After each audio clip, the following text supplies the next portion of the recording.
Oi gente, tudo bem? Na nossa segunda aula sobre o método Suzuki para violoncelo, nós vamos falar sobre 3 peças. Na nossa primeira aula a gente falou sobre o Brilha Brilha Estrelinha e suas variações.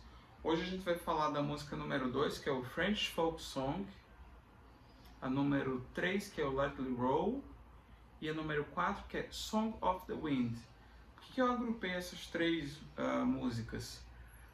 São 3 músicas na tonalidade de Ré maior. As 3 músicas têm dificuldades muito parecidas, então eu acho que a gente não precisava dedicar um vídeo para cada uma delas. Mas nessas 3 músicas a gente vai ver alguns assuntos distintos uns dos outros. Eu acho que agrupar esses assuntos nesse vídeo faria com que a gente trabalhasse coisas diferentes e super interessantes em músicas que são parecidas, que têm basicamente o mesmo nível de dificuldade, que estão na mesma tonalidade. Então decidi agrupar essas 3 pecinhas para essa nossa segunda aula, para esse nosso segundo vídeo, ok? Bom, a primeira música que a gente vai falar hoje, então, é o French Folk Song, que é a música número 2 do Suzuki. Essa é a música que eu mais gosto de iniciar os meus alunos. Eu até costumo trabalhar essa peça com eles antes mesmo do Brilha Brilha Estrelinha. Bom, vou tocar para vocês. Então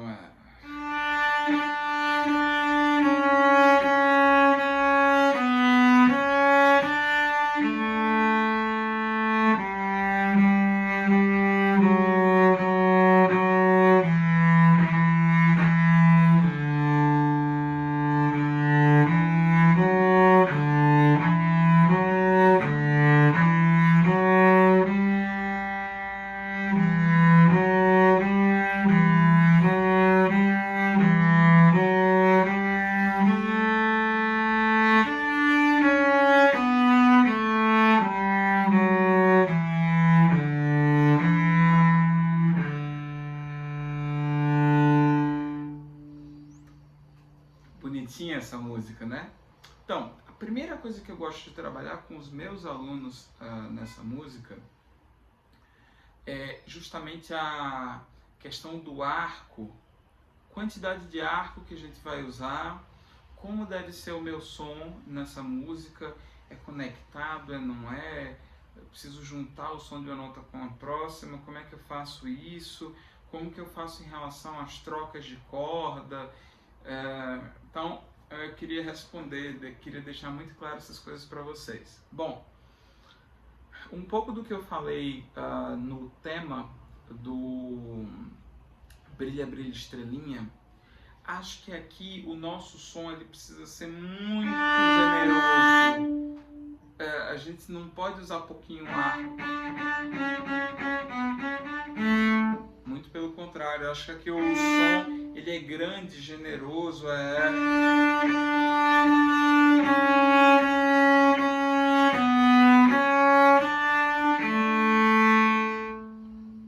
Então, como que eu faço para produzir esse som? Então, a primeira coisa é que a gente precisa ter o braço todo caminhando aqui, movendo tanto de um lado quanto para o outro, com uma unidade. Muitas das pessoas que eu ouço pela primeira vez, que já têm uma trajetória com cello, eu vejo elas tocando uma coisa que o pulso move demais o arco. Só que o problema é que isso deixa o nosso som meio mole, sem a consistência necessária. Às vezes numa sala pequena, por exemplo, como esse quarto que eu estou, você ouve o som tranquilamente. Mas em uma sala de concerto grande é impossível ouvir esse som. E a gente precisa, desde o início do nosso estudo, pensar em um tipo de sonoridade que o nosso violoncelo projete bem o som. O som ele precisa ser grande e bonito o tempo todo, né? Também não adianta ser grande e ser uma coisa assim, né, que que não é bonito. O som precisa ser bonito também. Bom, minha primeira sugestão é que a gente pense um pouco então, nessa coreografia do arco. Reparem como eu uso o braço inteiro. Reparem, na verdade, que essa não é uma atividade só do braço. O meu corpo inteiro move junto com o meu arco.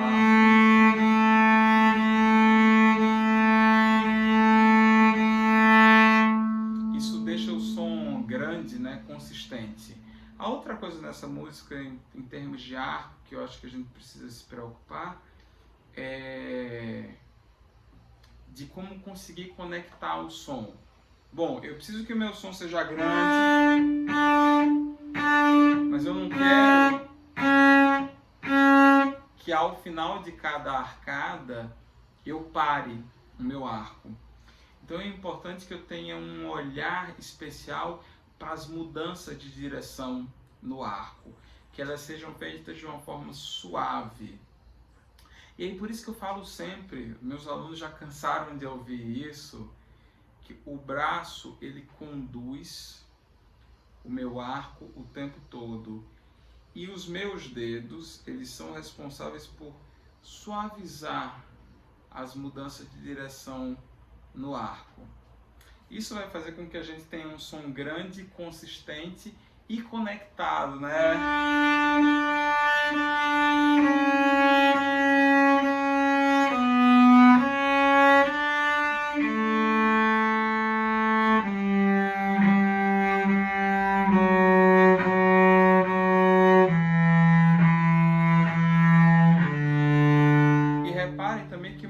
Ele é super generoso o tempo todo, né? Em termos de quantidade, ele é bem generoso o tempo todo na corda. Eu não estou economizando os meus movimentos. A gente não precisa exatamente usar o arco inteiro, né? Mas quase inteiro, vamos dizer assim. Mas e importante também sobre quantidade de arco, notem que em cada nota que eu toco, eu uso basicamente a mesma quantidade de arco. Vou demonstrar mais uma vez. E vejam que não tem uma nota que eu uso pouquinho, na outra mais, na outra mais. Não. A gente precisa também, dentro dessa generosidade que eu falo do uso do arco, mas precisa haver uma organização. O arco sempre começa e termina nos mesmos lugares.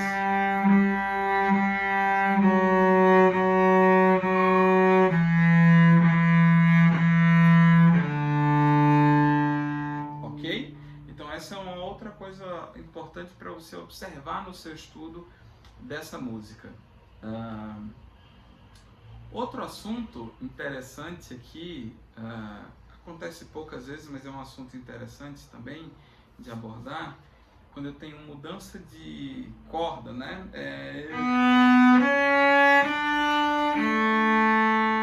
Como é que eu saio daqui para cá sem esbarrar em outra corda, sem sujar o meu som? Que acho que essa é uma das grandes dificuldades da maioria das pessoas quando estão iniciando no cello, né? Que pegam essa música para trabalhar. Bom, o que me faz mudar de corda sem esbarrar em outras? Para onde eu tenho que olhar? Qual é o cara responsável por me fazer não bater em duas cordas ao mesmo tempo? Na minha opinião, é o cotovelo. O cotovelo, corda Lá, Ré, Sol e Dó, reparem que ele tem ângulos diferentes. Reparem que o meu braço está sempre alinhado. Mas em cada corda que eu estou, o cotovelo está numa altura, num ângulo, eu prefiro o termo ângulo, mas ele está num ângulo, numa altura diferente. O que eu preciso fazer? É como se eu tivesse em um prédio de 4 andares. O que eu preciso fazer, na verdade? E aí a importância do meu estudo de cordas soltas. O estudo de cordas soltas é, entre muitas coisas, muscularmente qual que é o ângulo de cada corda no meu cotovelo. E o que eu preciso fazer é meio que decorar cada um desses ângulos, né? E aí quando eu estou estudando essa música, por exemplo, vou lá fazendo ela do início.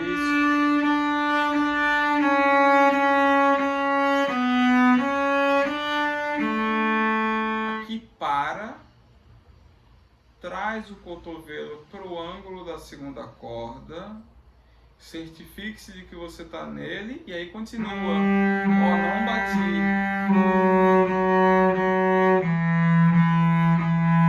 Ok? Mais uma vez.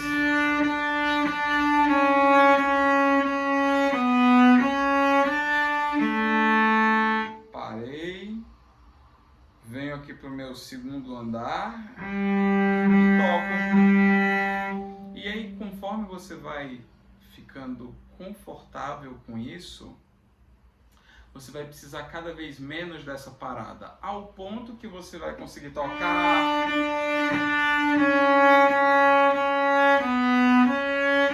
você vai mudar de corda sem parar o arco, porque você sabe que você passou daqui para cá e você já está no lugar certo, você não vai bater em nenhuma corda. Então isso é uma coisa bacana para a gente trabalhar, para a gente prestar atenção nessa música, que já é a primeira dificuldade que a gente tem na música 3 do Let It Roll, que eu já saio disso aqui, ó.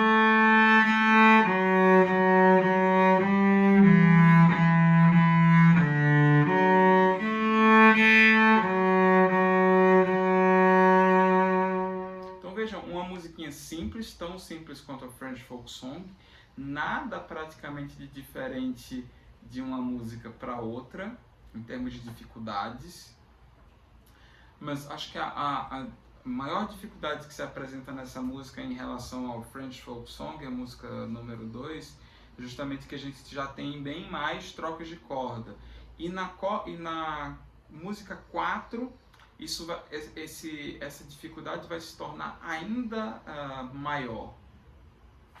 Nessa música 3, eu queria falar basicamente eu queria dar uma dica que eu vejo a maioria dos jovens violoncelistas se frustrando um pouco com isso.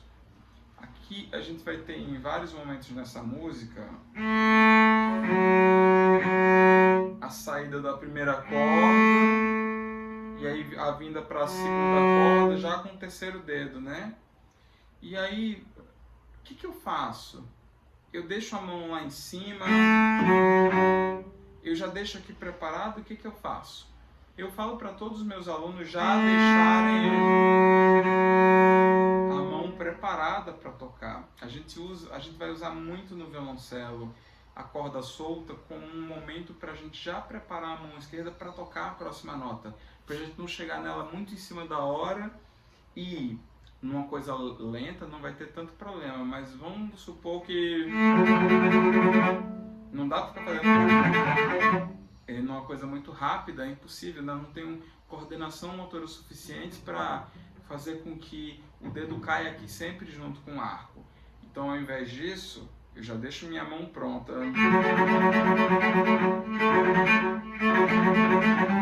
Sabe?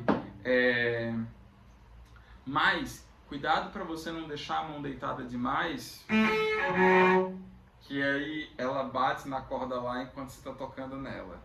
Então, a minha sugestão é, deixa o dedo um pouquinho mais em pé, com carne na corda, obviamente, mas deixa ele de um jeito que quando você toca na corda lá, ela não esbarra no seu dedo, porque senão isso vai sujar o som da corda lá, tá bom? Então E aí você nunca vai ter problema de passar de uma nota para outra.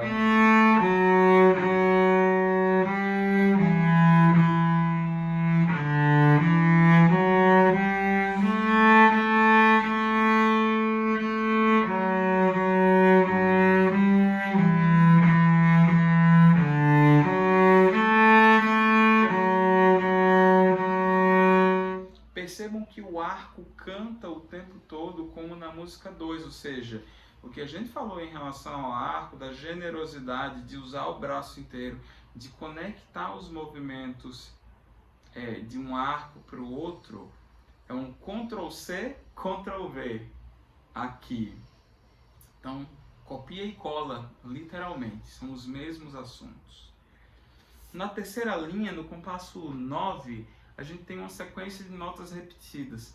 Aqui, uma coisa que eu lhe falo para você ter cuidado, que eu vejo isso na maioria dos alunos cometendo essa pequena falha, que é de não fazerem a quantidade de notas que estão escritas.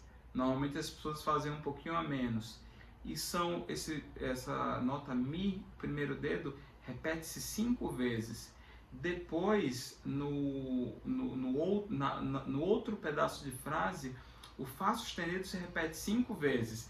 Então aqui vai acontecer uma coisa que volta e meia acontece da gente tocando, principalmente em orquestra, que é você tocar a mesma nota e contar ao mesmo tempo. Então a gente dividir um pouquinho da atenção, né? De 1, 2, 3, 4, 5, agora mudo. Agora mais 5 vezes. 1, 2, 3, 4, 5, mudei.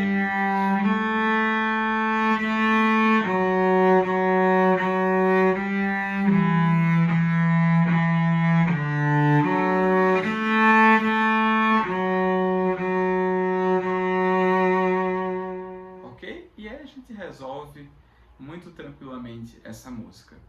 Facinho, só se preocupar com esses pequenos detalhes e você vai tocar com esse som limpo, com a afinação precisa, fazendo as mudanças de corda do jeito certo, sem esbarrar nas cordas vizinhas. Vai ser fácil, fácil, fácil para você, tá bom? Aí a gente vem para uma música que a gente inicia, vamos dizer assim, o nosso trabalho de tocar coisas rápidas no violoncelo, da agilidade.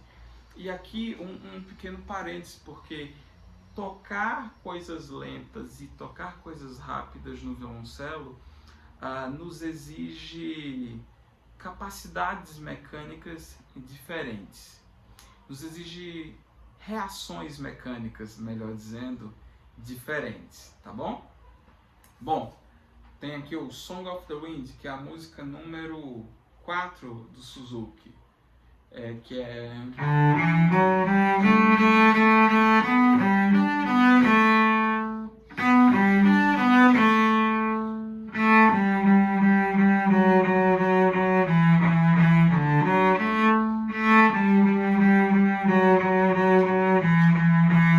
Aí eu volto...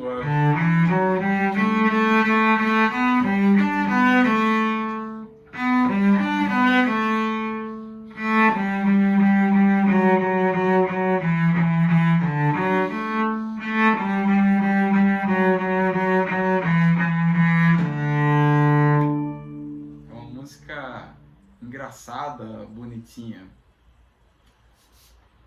Primeira coisa que todos os alunos ficam meio assustados, como que eu faço para tocar tão rápido? Acho que para tocar coisas rápidas no violoncelo, independentemente do que seja, não importa o quão difícil, o quão fácil seja, mas quando a gente toca rápido, a gente começa a pensar ainda mais em coordenação motora. Como que eu faço para cada movimento da minha mão esquerda e da minha mão direita do arco serem iguais? Precisam andar juntinhos. Do contrário, eu não vou ter clareza. Fica uma coisa meio... Eu não consigo ouvir a definição de cada nota, né? Não é claro o suficiente,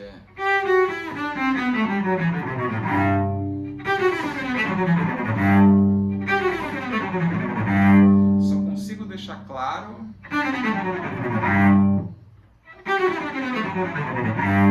Se eu consigo fazer os movimentos do arco casarem com os movimentos dos meus dedos na mão esquerda.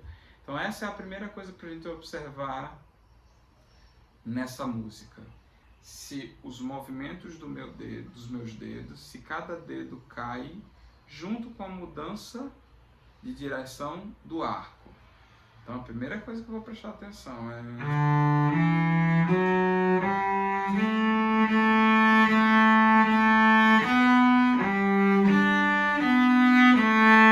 Vocês viram? Foi tudo junto. E aí a gente consegue ouvir muito bem o som de cada nota que eu toquei.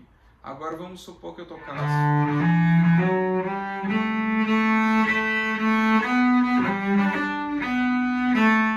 E aí não fica coordenado, né? Porque a mão esquerda estava num time, numa velocidade diferente do arco.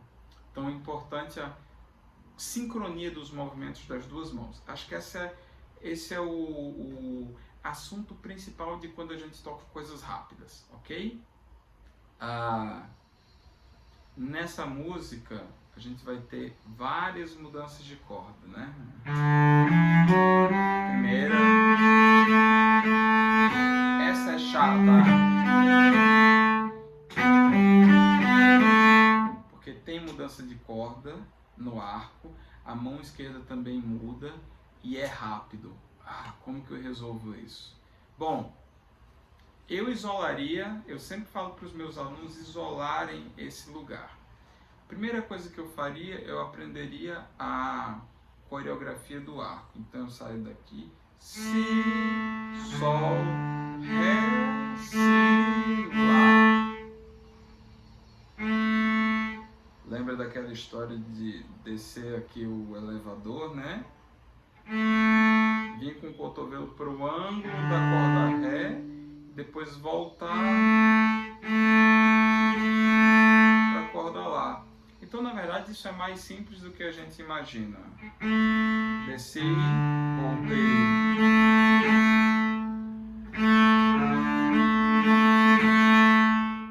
Imagina que você está tocando as notas da mão esquerda, mas pratica só o arco, com as cordas soltas mesmo. Si, Sol, Ré, Si, Lá. Si, Sol, Ré, Si, Lá. Coreografei bem o arco, aí eu venho para a mão esquerda.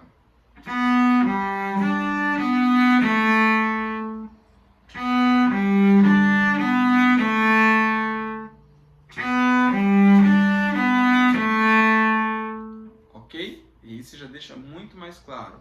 Uma outra dica que todo mundo fala, eu tenho Si, Sol, Ré, quarto dedo. Eu mudo de corda, deito o dedo. Quando a gente toca coisas rápidas, a gente precisa começar de uma certa forma, ser um pouquinho preguiçoso nos movimentos. O que eu quero dizer com isso? Para tocar rápido bem, a gente não pode fazer movimentos desnecessários. A gente precisa ser econômico para ser preciso em cada movimento que a gente faz. Então a minha sugestão é que você não faça isso. A minha sugestão é que você chegou com o dedo no Sol, quarto dedo na segunda corda, para pegar o Ré, deita a mão desse jeito. É rápido, não tem problema. Se a gente estivesse tocando lento, com vibrato, aí eu mudaria realmente da forma tradicional. Como isso é rápido,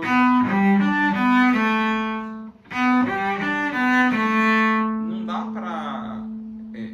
o som não fica sujo, não fica diferente pelo fato de eu ter deitado um pouquinho meu quarto dedo, tá?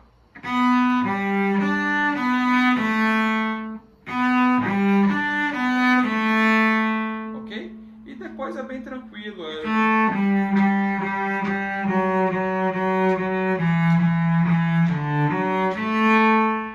Mas tenha atenção com a quantidade de notas, né? Eu tenho 4 vezes o quarto dedo. 1, 2, 3, 4. Agora terceiro dedo 4 vezes. 1, 2, 3, 4. E agora o primeiro dedo 3 vezes. E aí repita.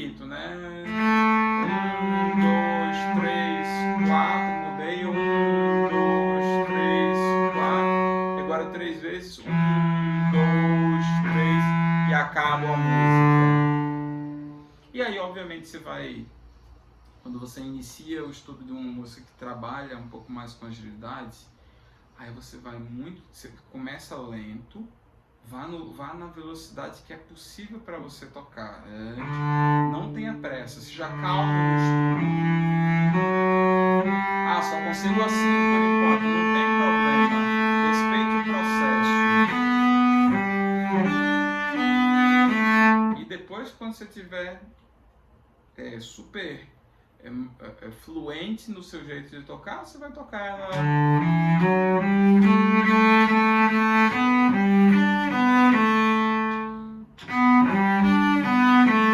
Não corra demais.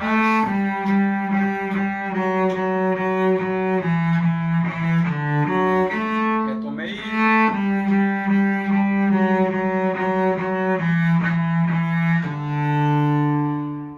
Ok, meus amigos e minhas amigas? Espero que tenha sido uma aula que tenha ajudado você. Uma aula, um vídeo, né? 3 músicas que são parecidas entre si, mas que têm assuntos um pouquinho diferentes de um para o outro, e que esses assuntos vão ser complementares aí no desenvolvimento das suas habilidades técnicas de violoncelo, tá bom? Um abraço, até a próxima. Se você gostou desse vídeo, dá um likezinho, manda para os seus amigos e para as suas amigas, para todo mundo ter acesso a um conteúdo violoncelístico de qualidade, ok? Tchau, tchau, até a próxima.